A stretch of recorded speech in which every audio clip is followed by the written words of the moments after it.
Good morning, everybody. Welcome to the Charity First Handicapping Challenge. And what a great weekend we had last weekend. The challenge was great. The racing was great. Congratulations to Bob Baffert and Medina Spirit for winning the Kentucky Derby. It was just all around a great weekend. Chappie, how you doing today?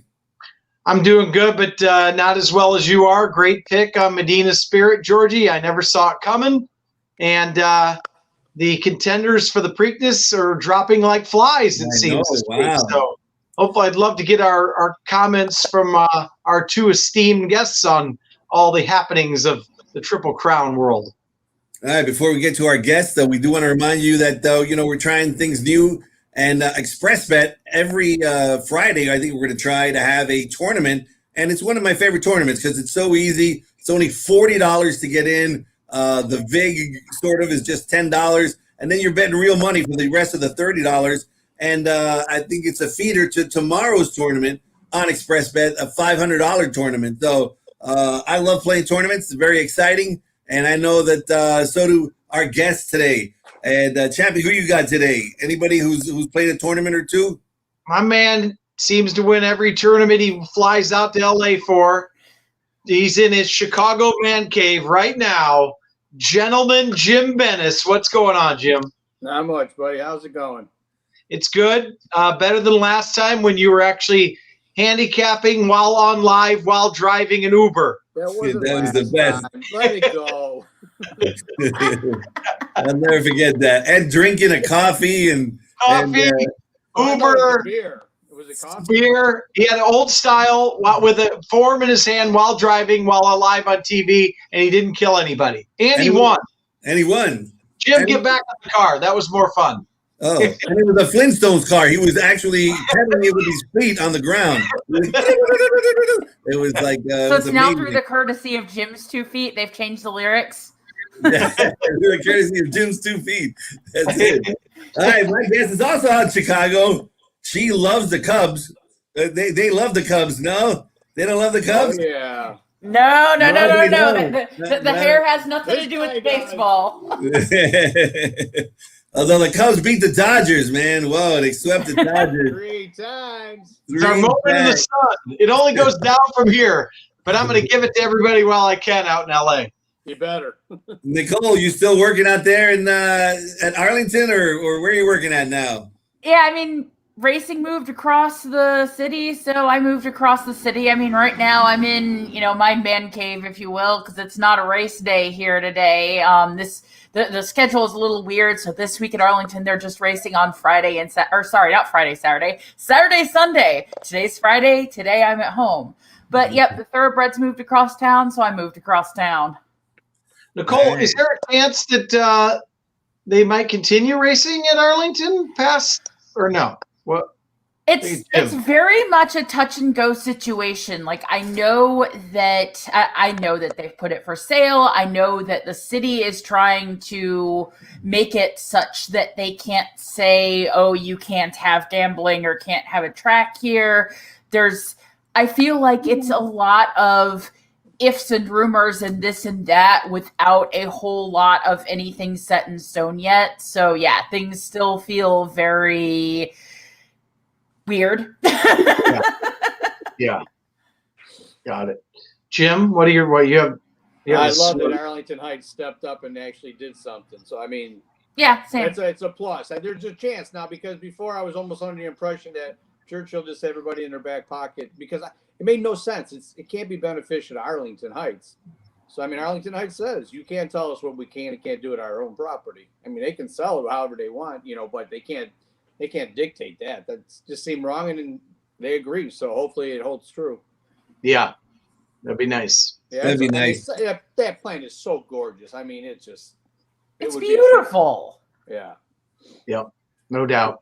Even this year with everything, just walking in and everything feeling like it's hanging over our heads, it still looks like Arlington. It feels more like Arlington than it did last year in the sense that there are more people around. The mood is still very weird, but at least, it's still Arlington. It's gorgeous. I want it to remain a racetrack. Yep. It's a beautiful place. No doubt about it. Not to mention, I mean, with casino money coming, I mean, Chicago racing used to be one of the big places. I mean, nothing will stop it from coming back. I mean, they still have a base here that's ridiculous. They still handle on these pathetic cards that are unfortunately put out at our tracks because there's no horses. You know, so I mean, all of a sudden you put purses out there, you're going to get the big boys to come back. Stables are going to come back, and you're going to field size, and it'll be wonderful. And you know, we found through this whole pandemic that interest in racing has really shot up of late. And you know, you got a lot of people looking at our product in general throughout. So pretty excited. Richard Grunder retired. I used to love listening to him at Tampa Bay. And so I'm not going to listen to him anymore, but I used to like his calls. Chappie, you like his calls? Yeah, for sure. Definitely. Yeah. I like that guy. All right, Mother's Day is coming Sunday. We got a big day planned here at Santa Anita. So certainly, if you're watching and you're thinking of a place to come, the track is a wonderful place to come for Mother's Day.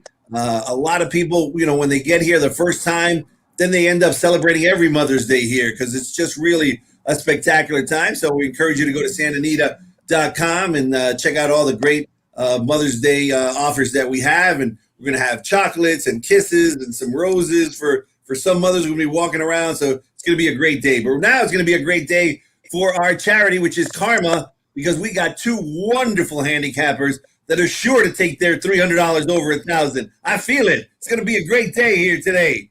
All right. Each of our handicappers is going to have $300 to play with, 100 to win, 100 exacta, and 100 in daily double, so they can pinpoint where is the best place to play their money. We're going to start with you, Nicole. You got $100 to win. Where are you going and why? All right. Anybody who knows me knows I like maiden races, particularly baby races. And race 2 is a baby race. Just a field of 6, but there's a lot I like about the number 3 Money Penny.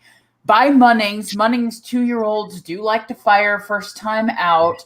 Money Penny is the first starter out of an Animal Kingdom half-sister to Lyrical Lady, who graduated first out at 2. Money Penny's dam is also half to a horse named Air of Light, who hit the board on debut at 2 and won second out at 2. The second dam had some precocity as well. So just, especially with none of the barns in that race really jumping out at me as a wins all the 2-year-old races ever as a matter of course kind of barn, I'm really going on pedigree here. And by Munnings out of a female family with some precocity, put my money on Money Penny. All right, Money Penny, James Bond right there. And you got Flavia Pratt aboard. So let's see if Miss Money Penny can win the 2-year-old races. Nice to see the 2-year-old races at Santa Anita and throughout the country as well. All right, back to you, Chappie. George, did you notice that Terry Lovinger kind of has this footprint all over race 2? So he's got 4 out of the 6. Yeah. Yeah, he bred or owns 4 out of the 6 horses in there. Yeah. So yeah, he's got. I'm guessing he's going to be here. Did you guys play each other before? Yes, we did. Jim knocked me out last season. That's what I thought. It's a rematch. The rematch. Oh, this is great. Yeah. I can tell. I had a little fire in Nicole's eyes today for this. All right, Jim, where we go with our $100 win bet and why? She's a Sox fan to start with, so we already. Yeah, that's true. Yeah, it's already a mutual hatred. Well, I'm the opposite. I can't stand 2-year-olds because I know nothing about all that stuff she just said. So, anyways, I went to the last race because hopefully I'm still in contention and can possibly get there. And I thought Miller's horse is supposed to win. Won't be the biggest price, but my record has proven that 0 has got me there. And I won the tiebreaker. So I figured if I get him home at 4-5, it might be enough. So that's why I took Bedrock in the last race, number 6. Okay, so we're going back to the Flintstones theme. Yes! There you go. There you go. Jim will be pedaling his way over to the track later today at Hawthorne to get Bedrock home. Barney Rubble is riding, by the way. That's a jock change from Flavia Pratt to Barney Rubble, just to let you know. All right, both of our handicappers have picked Flavia Pratt, who's incredible. He's like winning. He's got like a 40 race lead on the second place jockey. He wins 30% of the time, in the money 66% of the time. Flavien Prat's just killing it. And at Churchill this past weekend, he had 5 mounts, 3 wins, a second, and a third. So he did. Did he really? Very, very, yeah. Holy crap! He's very well. Churchill. He's doing great. All right, we got an Exacta, and Nicole, you going straight, box, wheel. What are you doing with your Exacta? I am clocking it straight, and I think Jim is onto something. That Bedrock ought to win the 8th, because that's who I got keyed on top in my Exacta, is Bedrock. Was facing tougher last out, fits at the level, gets that all-important jockey change to Flavien Prat. I agree, Bedrock should win. Comes from off the pace, should get something to chase at, and I'm playing him right over Castle. Because even though, Castle fits, Castle may even get the jump on Bedrock, but just based on how things have been working out lately, I don't think that necessarily matters. I think Bedrock is the better horse. I think Castle is the other, good enough horse in this race who's going to carve out some kind of trip. So I'm clocking the cold Exacta with Bedrock over Castle. That's not an Exacta box at the bottom. It's an Exacta ice cold. Ice cold. I do not want the box. I want the ice cold. Goes with Dave Weaver there. Ice cold 6'8", and it's gonna be one of those cases that if it boils down to that, it'll be like, come on, 6. It was like, but no 8 behind. No, just 6. Yeah. Pretty cool. All right, Chappie. Hey, by the way, Derek Lawson, he's got a new jock coming out. He does. Why am I blank? Who's coming? McCarthy. Starting this next week or soon, right? Oh, that's great. I Jim? read the headlines. I don't know any more about it. I just saw McCarthy. Thoughts on McCarthy? Anything? I'm sorry? Thoughts on Trevor McCarthy? I mean, what I saw, I don't watch where he runs very often, but the few times I have saw him, it looks like he does what he's supposed to do. So obviously he's won a ton of races. He's been leading rider out there and stuff, isn't he? He's been leading rider like down at Laurel a bunch. Yeah. So I'm sure he'll work. He's just, he's going to fight for his life to get mounts. That's going to be the challenge for him because there's been a lot of established riders. Yeah. But if he does, I think it's a chance to stamp his name out here with some of the older guys kind of going by the wayside. Man, don't say any names. That's not very nice. Jim, you're up to your Exacta, right, buddy? Where's your Exacta and why? Race 6. I'm going there because I think the 7's supposed to win the race just because it's more upside than the rest. I made an Exacta box because I saw enough of the other 2 favorites, the 2 and the 5, and I'm hoping that the 8's ready off the layoff and gets part of it with him. So I boxed the 7-8. All right, so boxing the 7-8, a little bit of a price there on the 8 at 5-1, Georgie. So hopefully Jimmy will. Jim's been tough. Jim never loses, does he? He's very nonchalant, but whether he's Uber driving or riding in the Bedrock mobile, he comes to play, Nicole. So you better be ready. Oh no, I am not underestimating him, and I'm not joking around. All right, Nicole, it's the time for revenge. You're gonna get Jim this time. Where are you going with your daily double? It's gonna be crucial. I have a feeling this daily double is gonna be important. I have a feeling this daily double is going to be important too. And my daily double is going to start in race 4. Race 4, I'm going to use the 2 Phantom Dance. Is facing winners for the first time, but it's a reasonable step up from this maiden win to this starter group. And Phil D'Amato is just so good with those last out maiden winners. I also like speed in a field that's not all that big, and that's something that Phantom Dance has. He's just a threat to go wire to wire. And then going into race 5, I'm going to use number 1, Ultimate High, facing winners for the first time, but has tactical speed, has Rispoli in the irons. Rispoli rode last out, so nice to see him back. And then also Big Claire, Big Claire tried dirt last out in a Calbred Stakes, but 1-2 back in the only turf mile try. Probably has to take a bit of a step up. 3-year-old facing older for the first time, but she'll get something to chase. She's dropping back down to allowance company, getting Flavian Prat back. Always like to see Flavian Prat, obviously. So, my double is in the 4th race, the number 2 Phantom Dance with the 1 Ultimate High and the 5 Big Claire in race 5. She's got the Sultan of Sod, we call him around here, Phil D'Amato, who, but he wins on the grass, he wins on the dirt, he's just winning all over the place.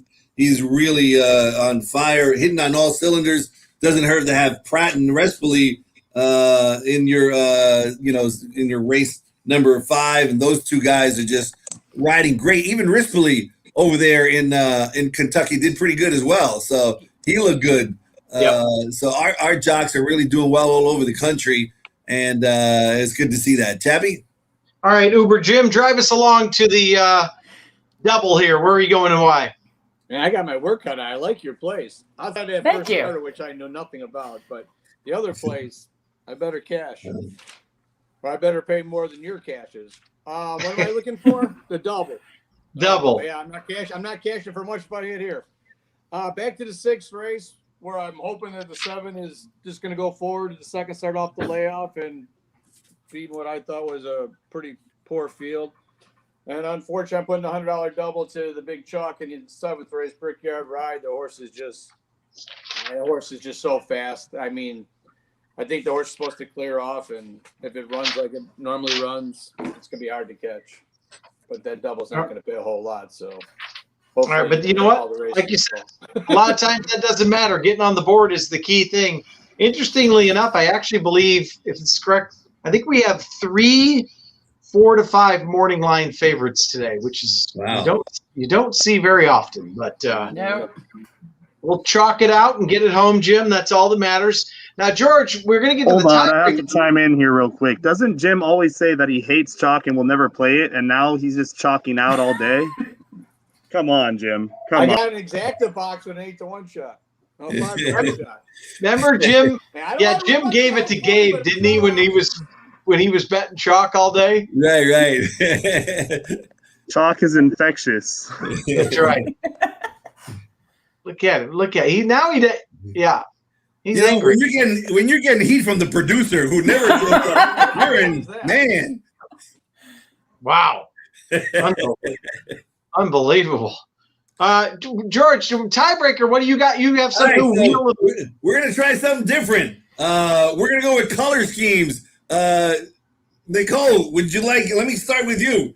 Would you like red and blue, or green, yellow, and purple?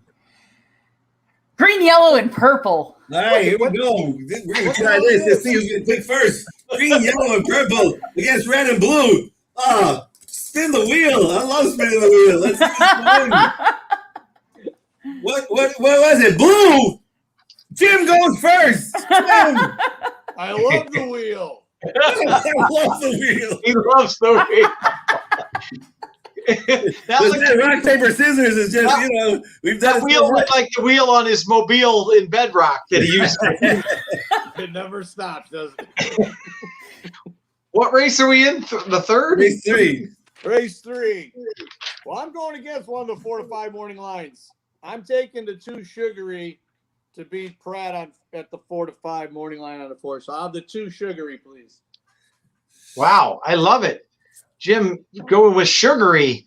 So that looks like a sweet pick. What about you, Nicole? You going chalk here? Nice one, Chappie. Well, I'm stuck going with chalk because Jim sniped my horse. Oh. Okay. So you're going with the 4? I mean, the 4's the chalk? Wait a minute. That's what my form says. Zabara is 4 to 5. Well, then that's good then, because I haven't. What was I gonna say? I handicapped this on PPs before the morning lines were out, so I just figured that off the Sadler claim, Charette was going to be the chalk. That's what I want. Scratched. Oh, 6 is scratched. 6 is scratched. Oh no! This is all going off the rail. Oh, crazy train. Going off the rails on a crazy train. The new wheel that threw us off. The wheel threw everybody off. Yeah.